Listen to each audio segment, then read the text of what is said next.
Bhakti Vedanta Swami Srila Prabhupada ki. Jai Om Vishnupad Paramahamsa Parivrajacharya Stuta Sat Shri Srimad Bhakti Siddhanta Saraswati Goswami Maharaj Srila Prabhupada ki. Anantakoti Vaishnava Vrinda ki. All glories to the assembled devotees. All glories to the assembled devotees. All glories to the assembled devotees. All glories to Sri Guru and Gauranga. Om Namo Bhagavate Vasudevaya.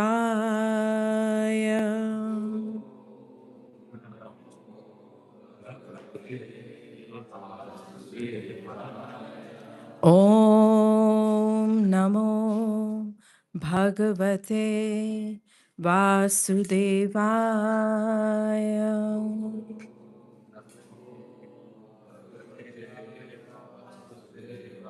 Om Namo Bhagavate Vasudevaya.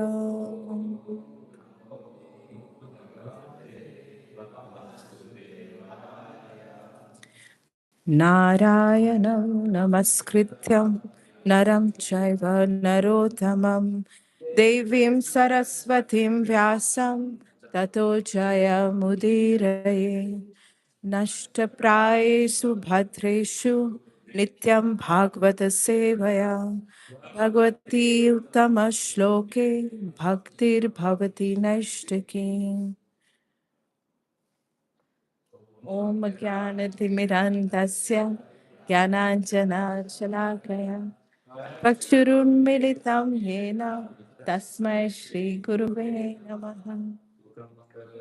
Vachalam Pangum Langaite Girim Yat Kripa Tabaham Vande Shri Puru Milinakaranam. That's it. So we're reading from Canto 1, Chapter 1.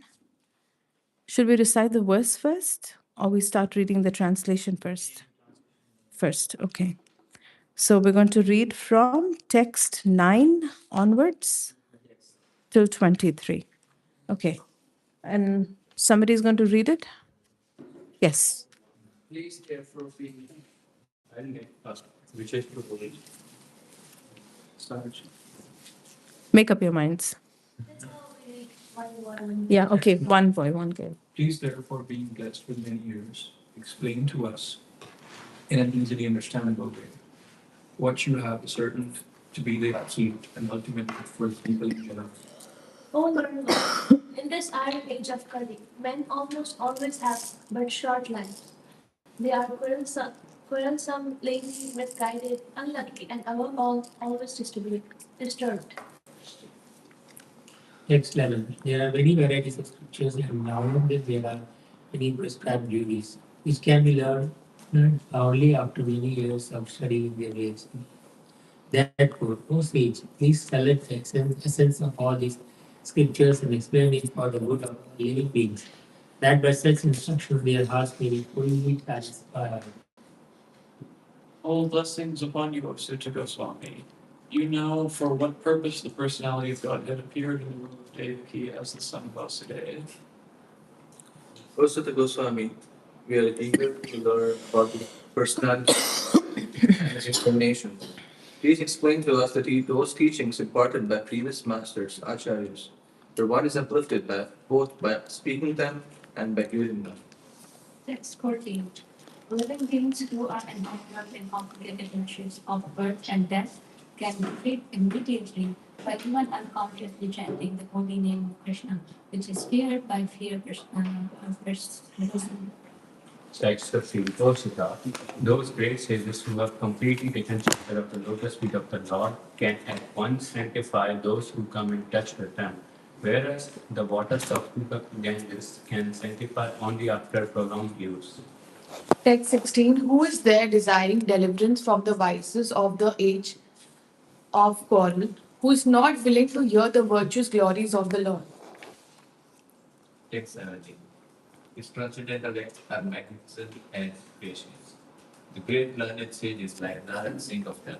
Please speak to us who are eager to hear about the adventures performed in his various incarnations. Text 18.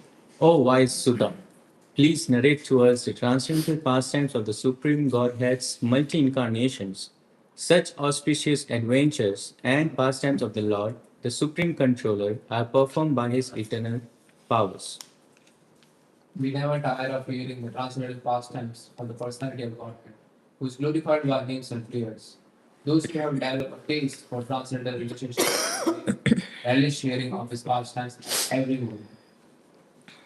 Lord Shri Krishna, the personality of Godhead, along with Balram, played like a human being, and so mass he performed many superhuman acts. Knowing well that the age of Kali has already begun, we are assembled here in this holy place to hear at great length the transcendental message of Godhead and in this paper form sacrifice. We think that we have met your goodness by the well of evidence. Thus, we may accept you as a captain of the ship for those who desire to cross the difficult ocean of Kali, which did Deteriorates. all the good qualities of human being. 623. Since Sri Krishna, the absolute truth, the master of all mystic powers, has departed for his own abode, please tell us to whom the religious principles have now gone for shelter. Jai. आपना संस्कृता घोराम् यन्नाम विवसो घृणिम् तथा सद्यो विमुच्येत यद्बिभेति स्वयं भयम् आपना संस्मृता घोरम् यं नाम विवसो घृणिम् तथा सद्यो विमुच्येत यद्बिभेति स्वयं भयम् आपना संस्कृतं घोरम् यन्नाम विवसो घृणिम् तथा सद्यो विमुच्येत यद्बिभेति स्वयं भयम्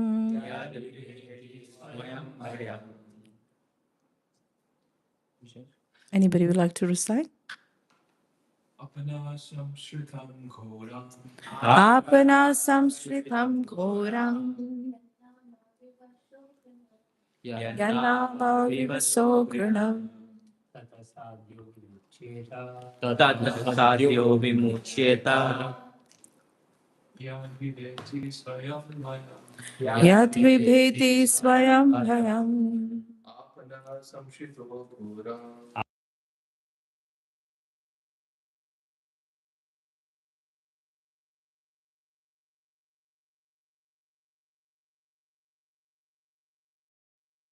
Satyo vimuchyeta Tata Satyo vimuchyeta Yad bibeti swayam bhayam. yad vibheti swayam bhayam Apana samshritim goram apana samshritim ghoram Yannama vivaso grinan yanama vivaso granam tata sati mucheta Yadvibheti swayam bhayam yad vibheti swayam bhayam apana samshritam ghoram apana samshritam ghoram yanama vivaso granam tata sadyo vimuchyeta yadvibheti swayam yad vibheti swayam bhayam apana being entangled apana being entangled samsritam in the hurdle of birth and death ghoram too complicated yat what nama the absolute name vivasaha unconsciously grinam chanting Tata. Tata. From that. Sadhya. At once. Vimucheta. Gets freedom. Gets Yat. yeah. That which. Vibheti. Fears. Swayam. Personally. Bhayam. Fear itself. Here it's Living beings who are entangled in the complicated meshes of birth and death can be freed immediately by even unconsciously chanting the holy name of Krishna, which is feared by fear personified. Purport by His Divine Grace A.C. Bhaktivedanta Swami Srila Prabhupada. Vasudev, or Lord Krishna, the absolute personality of Godhead, is the supreme controller of everything. There is no one in the creation who is not afraid of the rage of the Almighty. Great asuras like Ravana, Hiranyakashipu, Kamsa, and others, who were very powerful living entities, were all killed by the personality of Godhead. And the Almighty Vasudev has empowered his name with the powers of his personal self. Everything is related to him, and everything has its identity in him. It is stated herein that the name of Krishna is feared even by fear personified. This indicates that the name of Krishna is not different from Krishna. Therefore, the name of Krishna is as powerful as Lord Krishna himself. There is no difference at all. Anyone, therefore, can take advantage of the holy names of Lord Sri Krishna, even in the midst of greatest dangers.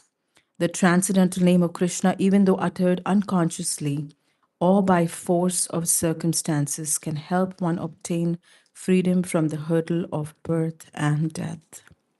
ॐ ज्ञानतिमिरन्दस्य ज्ञानाञ्जनशलाकया चक्षुरुन्मिलितं येन तस्मै श्रीगुरुवे नमः श्रीचैतन्यमनोभीष्टं स्थापितं येन भूतले स्वयं रूपा कदा मह्यं ददाति स्वापदान्तिकं वन्देऽहं श्रीगुरो श्रीयुतापदकमलं श्रीगुरु वैष्णवांश्च श्रीरूपं साग्रजातां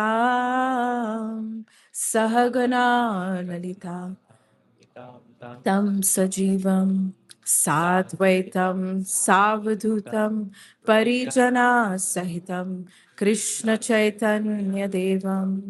श्रीराधा कृष्णपादां सहगना ललिता श्रीविशाखां विदांश्च हे कृष्णा करुणा सिंधु दीनबंधु जगतपते गोपेशा गोपिका कांता राधा कांता नमोस्तुते तप्त कांचना गौरांगी राधे वृंदावनेश्वरी वृषभानुसुते देवी प्रणमामि हरिप्रिये वाञ्छाकल्पतरुभ्यश्च कृपा सिन्धुभ्यैव च पतितानां पावनेभ्यो वैष्णवेभ्यो नमो नमः जय श्री कृष्णा चैतन्य प्रभु नित्यानंद श्री अद्वैता गदाधर श्रीवासादि गौर भक्तवृंदा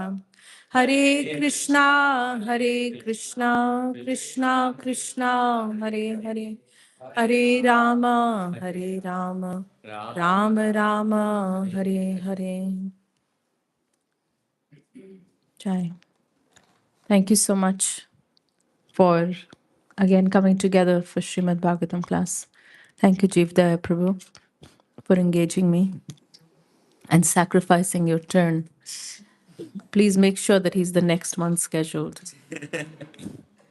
I was told that Jivdaya Prabhu gives excellent classes, but he wanted to keep me bereft of hearing from him. So I'm going to have to tune in live to hear him. So today we're discussing the first chapter. We're actually finishing the first chapter. And it is so beautifully described how Srimad Bhagavatam's entire scene is being set right now. We went all the way from the sages gathering to do a whole big 1,000-year sacrifice. And then they're asking Sutta Goswami, what is the right dharma? Or what is the activity that they should engage in? Of course, they had a lot of other questions which were discussed. And some of them were, what is the single most important and essential thing for the good of all people? All of these questions are not only just answered here in those verses by Srila Prabhupada, but the Srimad Bhagavatam comprises of answers to all these questions. The second question, which is the verse 11th, is asking, what are the real objects of our love and surrender? Sometimes we tend to love so many things, but are they really worthy of our love and surrender? So, what is the real object that is worthy of our love and surrender? In verse 12, it's discussed about the activities of the Supreme Lord because they give pleasure to the soul. They help us connect with the soul. Simply by hearing about great personalities, we become attracted to them. Yes?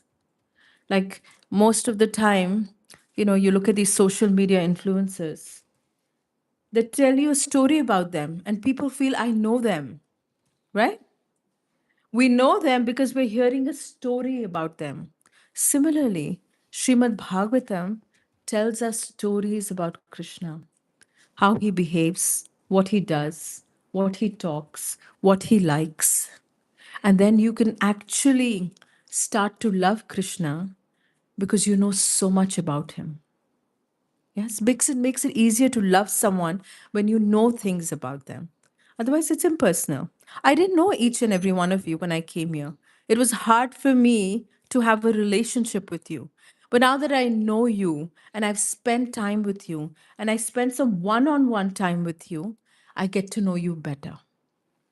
My relationship becomes stronger. I see layers of your personality. And that's similarly how we need to develop a relationship with Krishna. Try to know him layer by layer, his Virata form. It's so mystical that all the different forms Krishna has, a personal form, the universal form. It's just amazing. Adbhuta.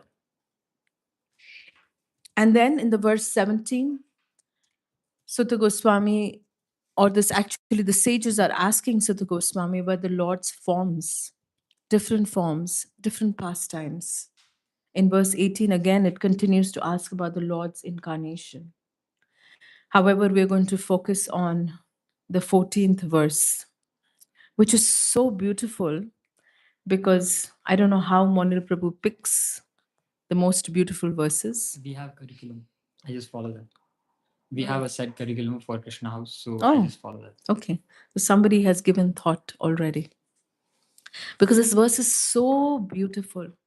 It summarizes the sum and substance of bhakti in this day and age.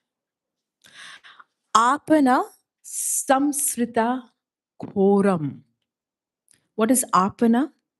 Apana means entangled, completely like a net, internet. Um, Nitai was sharing with us about this morning that she deleted apps because sometimes internet, so well named. It's actually a net. You go in there for 2 minutes, and before you realize it, half an hour, and you're just simply scrolling, right? Similarly, Atmana, entangled, what? Samsritam. What is samsritam? Cycle of birth and death and birth and death and birth and death. We're so stuck in this cycle. It's so hard to get out of this net. It has become a chain. You're taking birth, you're dying, you're taking birth, you're dying, you're taking birth. And it is what? Ghoram. Not easy. complicated. Prabhupada translate ghoram as too complicated, not only complicated, too complicated. Why? Why is Samskrita ghoram complicated? Any realizations you'll have? Since you'll have taken birth and death a few times at least. Yeah? Why is it complicated? Because in the womb, we promise Krishna that when I come out, I've suffered so much in the womb. We promise Krishna that when I come out, I will practice your bhakti. I don't want to see another womb again. But we forget. Krishna's Maya potency makes us forget. And our lack of determination to follow what we promised Krishna in the womb, we forget that this samsara is ghoram, too complicated.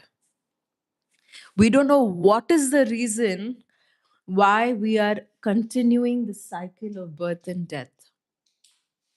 Srila Prabhupada actually explains that the laws of nature are so intricate, so difficult to understand that we cannot even fathom. There's a beautiful pastime when Krishna actually goes to meet Dhritarashtra. And Dhritarashtra says that, what did I do to have witnessed and suffer the agony of losing my 100 sons? I don't remember doing anything to have to suffer such an agony of losing my 100 sons being killed.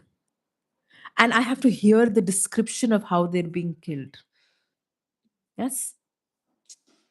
He's also blessed with hearing the description of how they're being killed graphically. Now, this is happening on the war field, and that is happening. And now Bhima rips apart the chest of Drishtadyumna. So many things he's hearing.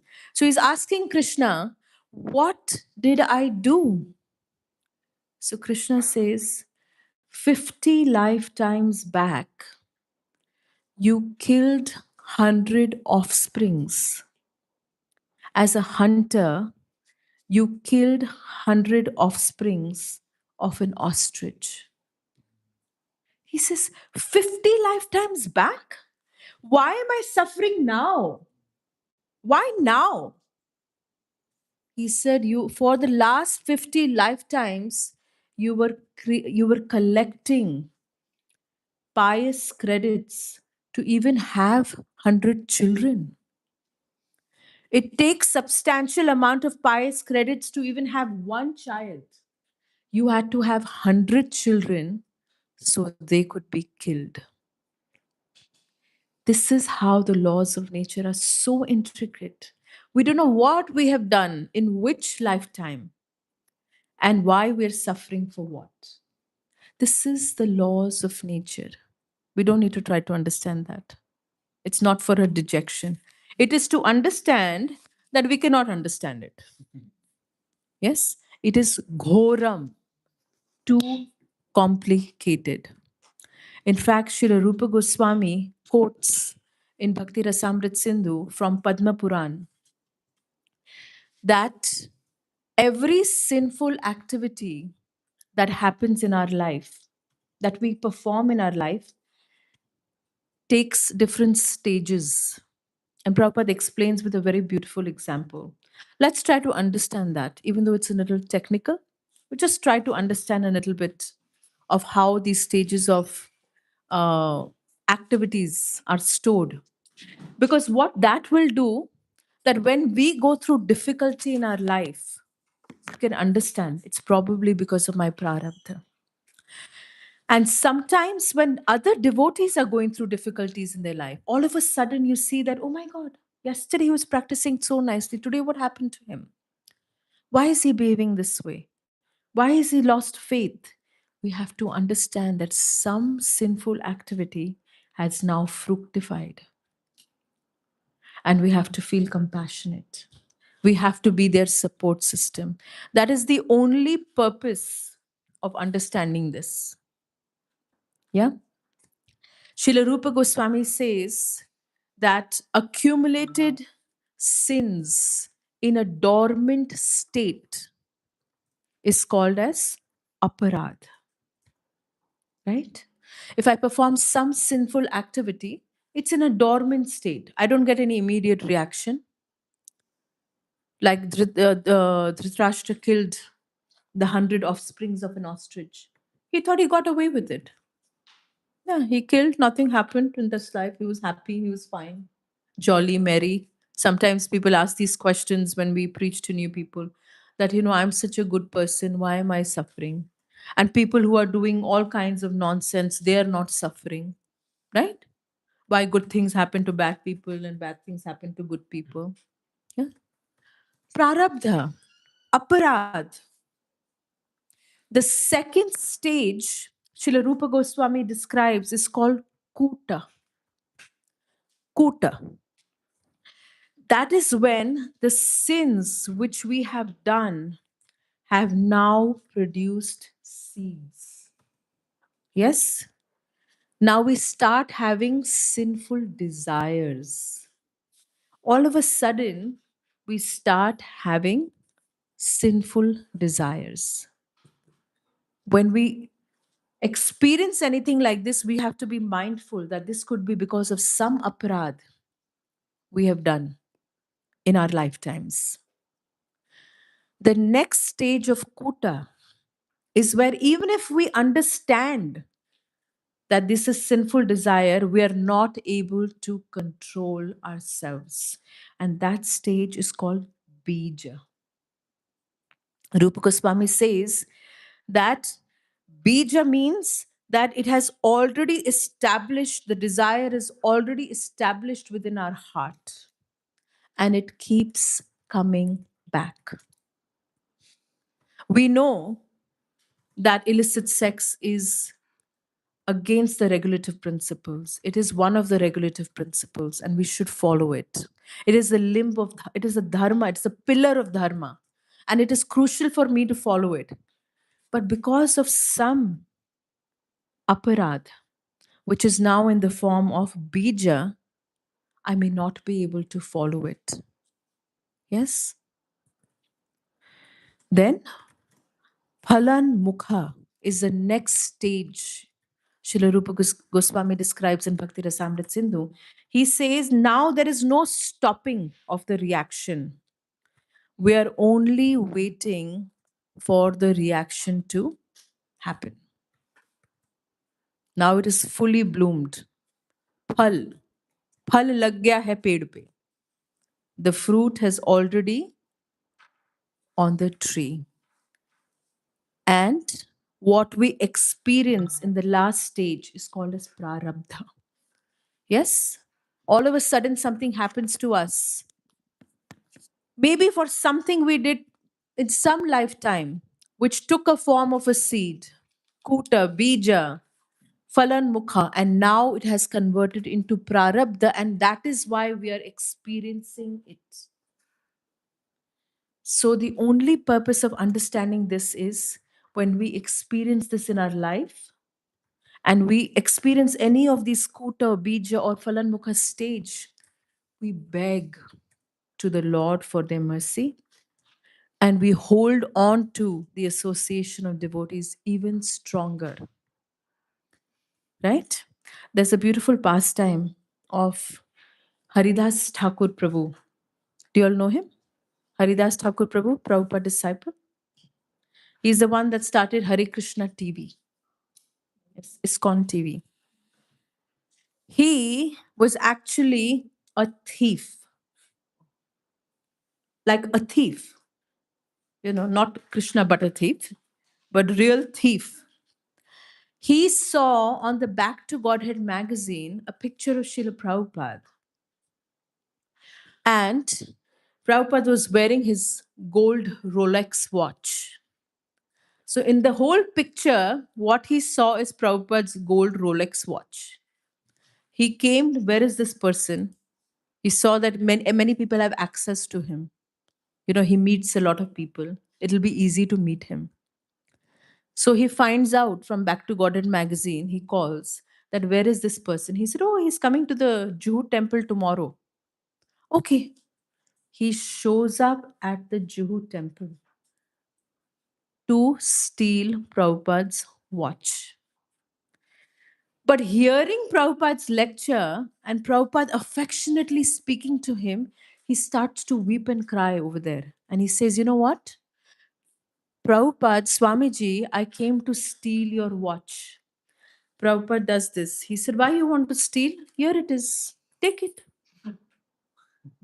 He said, no, Swamiji, I don't want it. I just want to stay here with you. Prabhupada said, okay. And he continues to stay in Juhu temple. The service he's given is to buy grocery for Krishna. What does he do? Steals a little money every time, slowly and gradually, from Krishna's grocery. 100 rupees he's given, he keeps 2 rupees with him in his pocket and he collects. And Prabhupada notices and he tells the temple president that your purchaser is a thief. He's stealing from Krishna. Yes? And then he manages very hard. He practices with the association of devotee. He gives up this tendency to steal. He, in fact, keeps moving, stealing things and putting into somebody else's bag because that tendency to steal was so strong that he used to pick up from here, put it in Subhadra's bag, Subhadra's thing in, Monil's bag, or just he would keep shifting things here and there. Haridas Thakur Prabhu, he cites this, he gives this story very often. And he finally is able to give up. And Prabhupada tells him, I will give you sannyas. But the temple president is like, Prabhupada, he's such a nuisance. He's creating so much disturbance in the temple. And Prabhupada said, no, he's good now. After some time, the temple president does not agree, so Prabhupada does not give him sannyas. But after some time, the temple president puts forth his name for sannyas, that Prabhupada, he is transformed man. He's a changed man. Prabhupada said, no sannyas for him now. And he calls Haridas Thakur Prabhu and he says that you are going to experience the most difficult time of your life. Remember, no matter what nonsense you do, every single day you should come before Radha Ras Bihari and chant your 16 rounds and then do what you want. Haridas Thakur Prabhu becomes a director in movies. He breaks all the regulative principles. He becomes a womanizer. But every single day, he would show up in front of Radha Ras Bihari and chant his 16 rounds. Prabhupada could see his prarabdha. He could see that he would experience this. And when that period was over, he was right there. And he started, with that experience that he got from the direction, he started Hare Krishna TV. Yes? Which he was able to use in Krishna's service. So sometimes in the lives of devotees, all this drama can happen. So much drama can happen. We don't have to work towards that, by the way. It anyway happens. We already have a lot of prarabdha. But we need to be compassionate if some devotee is experiencing something like this in their life. And second, we need to be vigilant for our own life. Use every possible way to hold on to our mentors, hold on to the shelter of Guru and Krishna when any such situation comes in our life. That is why the first line of this verse says, it is ghoram. Expect it. it is going to be difficult. Yan nam vishayo grinim. But they're not going to leave us high and dry, right? It is ghoram, but there has to be some solution. We came to Krishna consciousness to find a solution. So the second line of the verse is saying, Yan, what? Nama, the absolute name, even unconsciously chanted, can free us from this ghoram of the samsara. Our scriptures are filled with beautiful examples like this. Yes? Can you think of any examples? Jamin. Ajamil, you raised your hand. You had a Jamil. Any other examples you can think of? Gajendra, okay, to a certain extent. Gajendra, yes.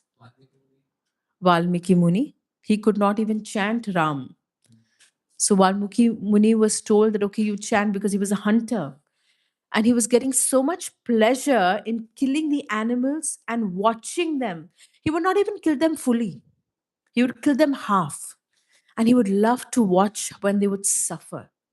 That was his pastime, that was his interest. That would give him pleasure.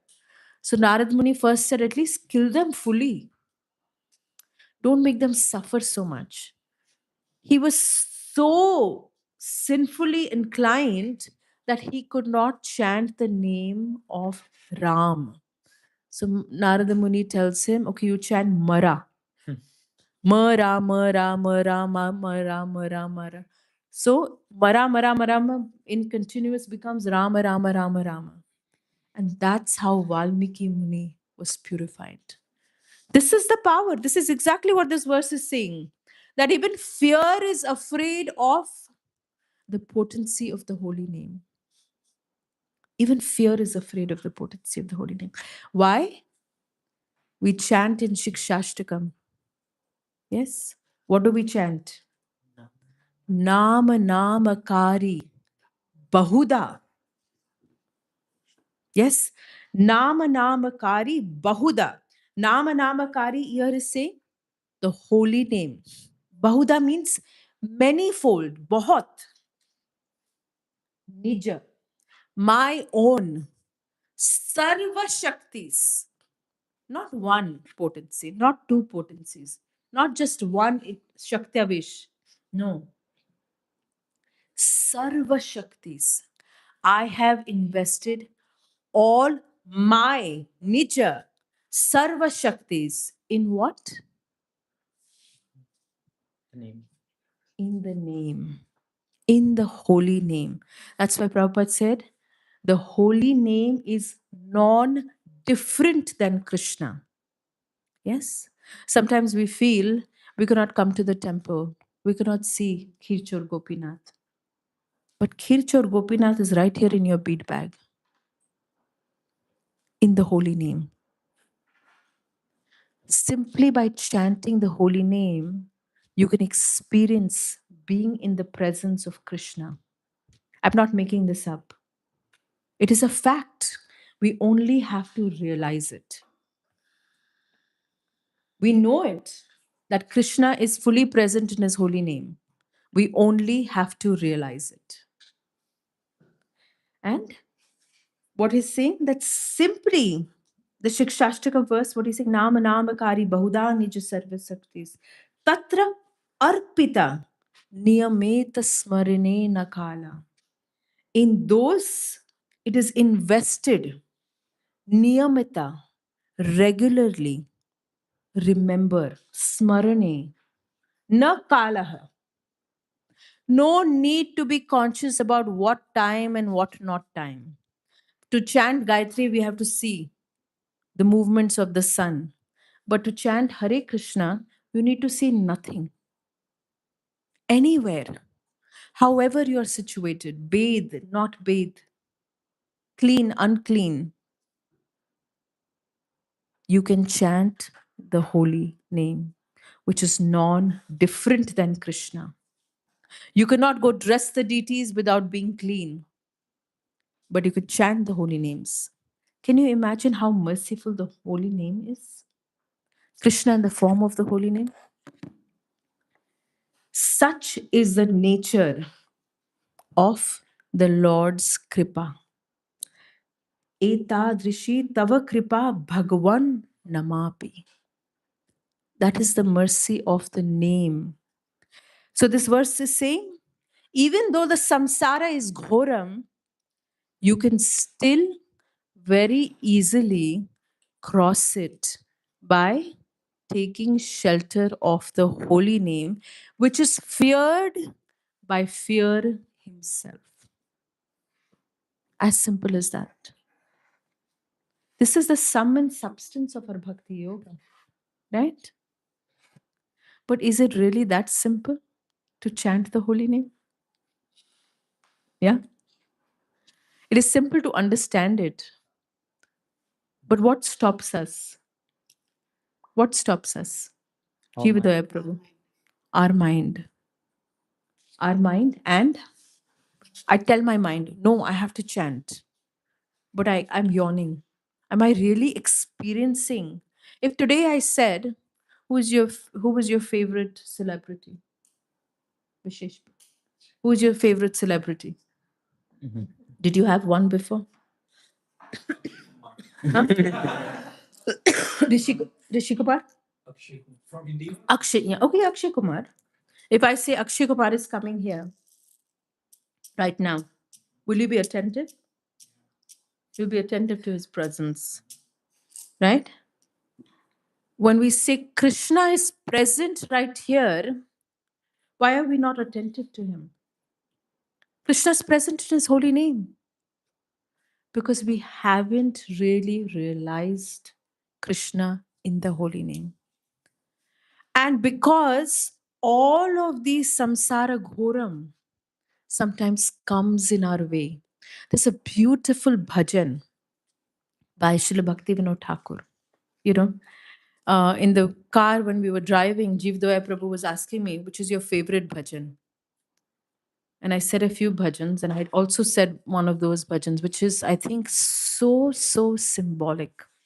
It's called Keno Hare Krishna Nam Hari Bole. Have you all heard it? Has anybody heard it? You should try to find this bhajan. It's super nice. But we'll look at some of the words. We have maybe 5 minutes and then we'll take some questions. But just to give you such a beautiful bhajan, Srila Bhaktivinoda Thakur says, Keno Hare Krishna Nam Hari Bole Man Pran Kandena. He says, why does my heart not weep while I'm chanting Hare Krishna?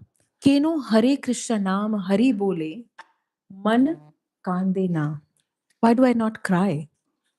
And he's introspecting. This whole bhajan is introspection. And then he says, verse 1 says, Pakhi na jane kona aparadhe. He's comparing the soul to a bird, right? Srila Prabhupada gives this example several times that the soul is a bird in a cage. You take care of the cage, it's like you're taking care of the body, right? You've given it a golden cage, but you forget to take care of the soul. So here he's saying, Pakhi, O bird, na jane kona aparade. What offense, what sinful activity have I done that mukhe Hare Krishna nam bole na? That with my mouth I am not able to chant the Hare Krishna nam. So he's asking the soul, Pakhi, what aparad have you done in the past that mukhe Hare Krishna nam bole na? You're not able to chant the holy names of the Lord. The second verse says, Baner Pakhi Re Dhare. It says, basically, it's saying, O forest bird, I have carefully something for you in the cottage of my heart. Let's go to that beautiful place where there is no size, like there is no samsara ghoram. There is no cycle of birth and death. Oh bird, why you're not getting ready? I have stored something in the cottage of my heart. The third verse is saying, Pakhi, sakala naam bolte paruna. What is happening? Why are you not able to chant the holy names of Krishna? Chalo Pakhi, rupera deshe jai. Let's go to that place where the Supreme Lord is living, where there is no cycle of birth and death, there is no samsara. Pakhi, e tomara mare. What if you're not chanting now? At the time of death, how will you chant when your tongue is going to become consumed by the fire? Right? What do they say when they burn the body? They say, Mukha Agni. Yes, have you heard? When they carry the dead body to the crematorium, Bhaktivinoda Thakur is saying that when your children give you Mukha Agni and your tongue becomes consumed by fire, how will you chant then? Chant now. Ore tomar mukhe ag jiva tule ki korbe tae bole na. What will you do then? Chant now. It's a beautiful description of introspection by Srila Bhaktivinoda Thakur. And he's telling his mind, please. And he's representing the soul as the pakhi, as the bird. Please take shelter of the holy names of Krishna, which is so accessible to us. You know, the holy name was potent in all the ages. It's not that now in Kali Yuga, suddenly the holy name has become potent. The holy name existed in all the ages.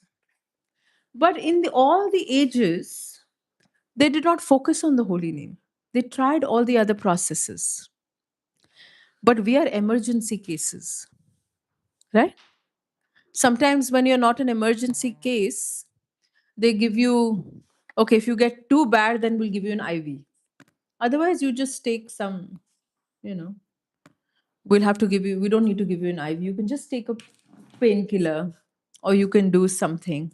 But in Kali Yuga, we're emergency cases, we don't have so much time. Also, we don't have so much intelligence. We don't have so much resources. So Chaitanya Mahaprabhu himself comes and advertises, right? The product was existent even then in Satyuga, Dwapar. It was existent even in those yugas. But Chaitanya Mahaprabhu comes as a brand ambassador in the age of Kali Yuga and rebrands the holy name in such a way that we can take shelter. Shri Patita Pavana Gauranga Mahaprabhu ki. So with that thought, maybe we can take some reflections. I'm trying to be punctual. By the time I'm leaving, I'm becoming punctual. Any thoughts and reflections? Yes, go ahead. Question. So actually, when you give example of Can we give him the microphone? Thank you. So when you gave example of Haridas Prabhu, who was Prabhupada disciple, I all of a sudden remembered Gopal Krishna Goswami Maharaj because in one of his discussions, he was like not with others, like it was a closed room discussion with two of his disciples. So one of his disciple was not able to cope up with one of the four regs. So at that time, Gopal Krishna Goswami Maharaj told him to sit with another of his disciple and tell him his situation. When another disciple heard, he started shouting at him that, because of you, Gopal Krishna Goswami Maharaj is suffering a lot. Because of you, he has to go with these kind of difficulties. If you are not going to follow, you shouldn't be uh, a brahmachari. You have to then go for grahastha life. And then again, Gopal Krishna Goswami Maharaj came back and then he asked, what did he say? And then he mentioned all of those things. Gopal Krishna Goswami Maharaj said, no, don't listen to him. You do whatever wrong you are going to do, I'll take it. I'll take everything, whatever you are going through. But when you're done, just come back. Whenever you're done, just come back over here. So that example pretty much is resembling to Prabhupada, but I'm quite attentive with whatever another sannyasi was saying, that how to become compassionate at that point of time, because his prarabdha, due to his prarabdha, at the end gurus are suffering. They are also going through a lot. So how can we as disciple share compassion towards them who are doing these kind of things, even guru is agreeing to it? See, first of all, you have to understand that they're not deliberately doing these things, right? They have some conditionings. And the very fact that somebody is doing something and expressing, admitting to their mistake is actually making progress. So many people do so much nonsense and they will keep it hidden. They will cheat. Then there is no hope for them. But when we express, that is what it means. Rupa Goswami says, revealing a mind and heart and confidence. What does that mean? When we reveal our mind and heart and confidence, we're first of all taking a humble position. Second, we're taking strength. We're begging for strength from the devotee and from Guru and Krishna that I cannot manage the situation on my own. But that doesn't mean this gives us a free ticket or a free pass to do nonsense. Absolutely not, because Krishna is Paramatma within your heart. He knows exactly what you're doing, right? If there is just an extremely unavoidable anartha that you are going through, then yes. And we always should remember that gurus have taken a role of compassion. But also remember the guru is only a transparent via medium. The guru is a transparent via medium. He takes the glory and he passes it on to Prabhupada. Similarly, he takes all, whatever sinful reactions he gets, that is also automatically passed on. And Prabhupada, as a transfer medium, passes on to his Guru Maharaj. And his Guru Maharaj passes on to his Guru Maharaj. And it reaches Krishna, who can absorb anything and everything. That is what a guru is, a transparent via medium. A guru does not take any glory, and it does not, then, if he doesn't take any glory for himself, he doesn't have to take any reaction for himself. He becomes an instrument in the hands of his guru, and his guru becomes an instrument in the hands of his guru, and they all become instruments in the hand of Krishna. That is the understanding. And it is our responsibility as siblings in God family, or if anybody we see, to uplift them, to reach where they are and bring them out. It is very easy to stand on the side and say you have mud, but sometimes we need to give a hand and pull them out without judging them. Also, it depends on what kind of offense they've done. But in general, the principle should be compassion. If they need to be restricted in roles and positions and for a management purpose, they should be restricted in roles and positions. They shouldn't have free access to everybody. But there should be someone that is compassionately cultivating them at a certain point in time. Yes? Does that make sense? You have something to add? Thank you for that class, Prabhu. Super helpful. I like that classification you gave from aparad to prarabdha.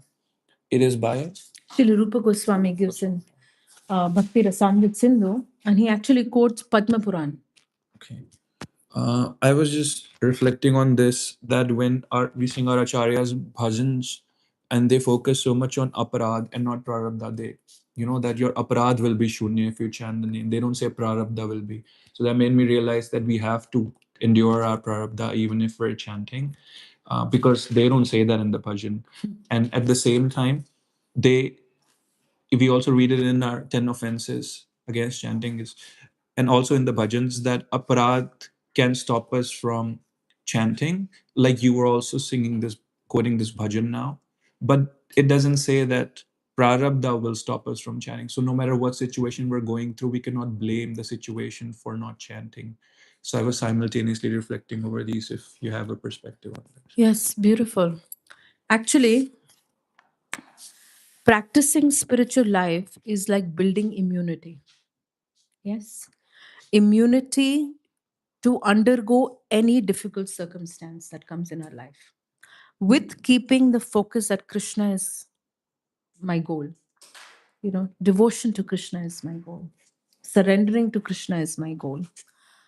So when the acharyas don't use prarabdha, it is also poetic. Aparad. Uh, prarabdha is a part. It starts with aparad. Prarabdha is basically the result of aparad. Right? Prarabdha is something that you cannot change now. You have to go through. It is going to appear in front of you. And yes, if Krishna desires, he can change. But often he does not change. In fact, he accelerates it for you. Yes. Like merciful Narada Muni, what did he do? He accelerated Kamsa's aparads. Yes. So that Krishna would appear. How did he accelerate? He went and said, Kamsa was not wanting to kill all the children. He wanted to only kill Krishna. But he accelerated his aparad. He said, you know what? Vishnu might count from this number. He may count backwards. Vishnu's counting can be. So sometimes that example can be used that compassionate devotees may accelerate our prarabdha so that if we have to go back in this lifetime, we have to get a lot done. We have to develop bhakti, but we have to also make our other bank balance negative, right? So sometimes in devotees' lives, we may see more problems because we're trying to close the bank. The account needs to be closed. So too much withdrawals will happen. Yes. But we need to continue to invest. Yes. Does that help in any way? Did I answer you? Yes. I'd like to ask. Yes. Basically, like you said, you need to have compassion for other devotees and also see our family members as devotees. Absolutely. So, but what if like they are going through something and you want to help them, but there's a conflict of interest. Like, how should I say? Like, it's not supporting what they need, what they want is conflicting with what you are trying to do. So in that case, like, how do you maintain that relationship? So when we try to help someone, what does help really mean? Help means that you find them where they are. Help means that they should be uplifted by. If our behaving in a way is not uplifting them, then we're doing it wrong. It's simple as that. We should be a genuine well wisher. You can't teach PhD subject matter to a kindergarten student. It's not going to be helpful. You will have to come down to kindergarten level and teach them 2 plus 2 is 4, right? And sometimes you don't have to teach by speaking. Sometimes you have to teach by example, by your behavior, and sometimes you have to teach by just giving them space. Okay? And especially with family members, Radhanath Maharaj always says that you cannot teach your family members because they've changed your diapers. They have raised you. They have taught you to eat. They have taught you to walk. They've taught you to speak.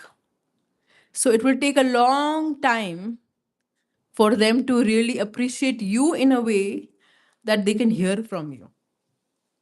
Right? In fact, I remember this Gaurang Prabhu was having a program in his family. He's an eloquent speaker. So he said, nobody's going to listen to me here. He took Govind Prabhu. And Govind Prabhu gave the class.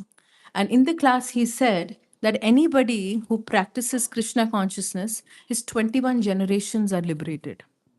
Right?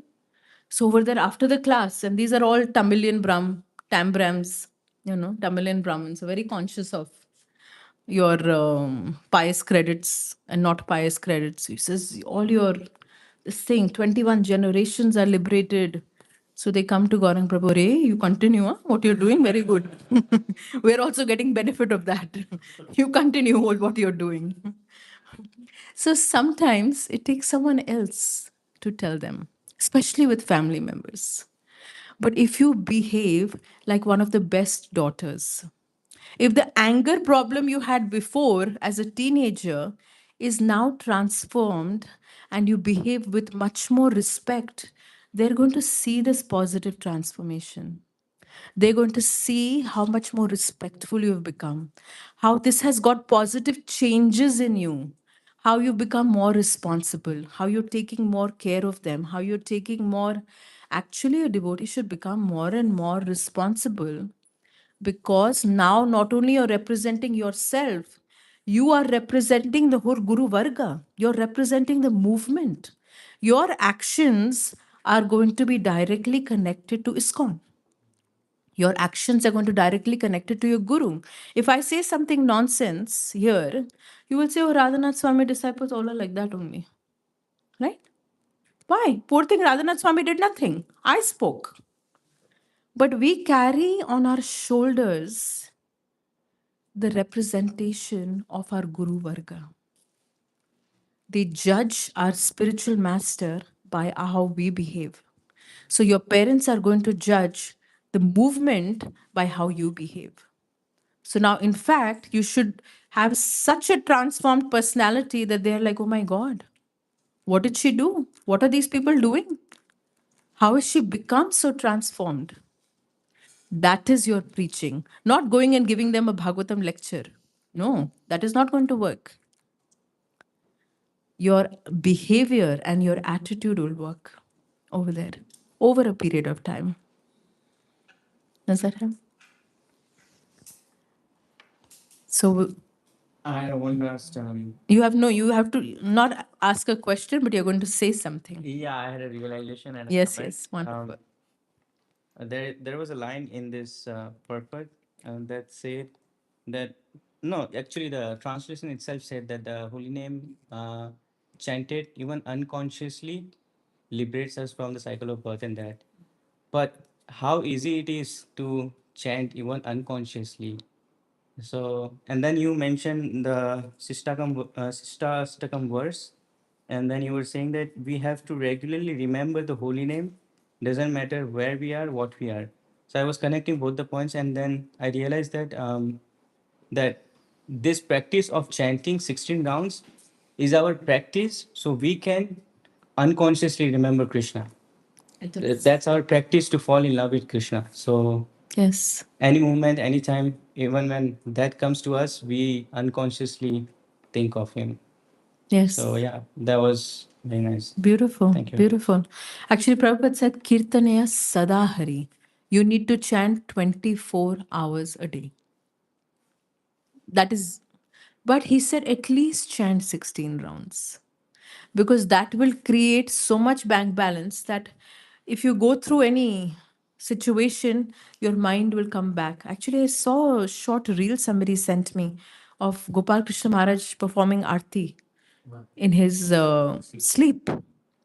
Gopal Krishna Maharaj, since I have seen him, and I've known him since I was 3 years old, no matter where he is, which part of the world, and what time he arrived, he used to worship his 100 shaligrams that he had, his deities. And every morning, no matter where he is, you will find him in Mangala Aarti, performing Aarti. That had become his internal sadhana.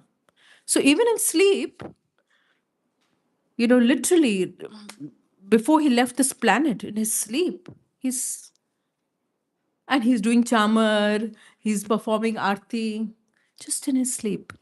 That is absorption, unknowing. Now you don't have to do tere kheta, right? No. Automatically your hand is moving. You don't think of which beat I'm playing, which hand is open, which is closed. No. Automatically it's moving because it has become your muscle memory. Our chanting of 16 rounds is only to develop that muscle memory. But we have to chant Kirtane Sadahari. Our goal is to chant all the time, not 16 rounds alone. That is bare minimum. Yes. So, with that thought, we will stop here because Subhadra is already looking at me with angry faces. But I want to seek and thank all of you for opening your hearts, your home, and showering me with so much love, affection, acceptance, giving me an opportunity to speak something and hear from you.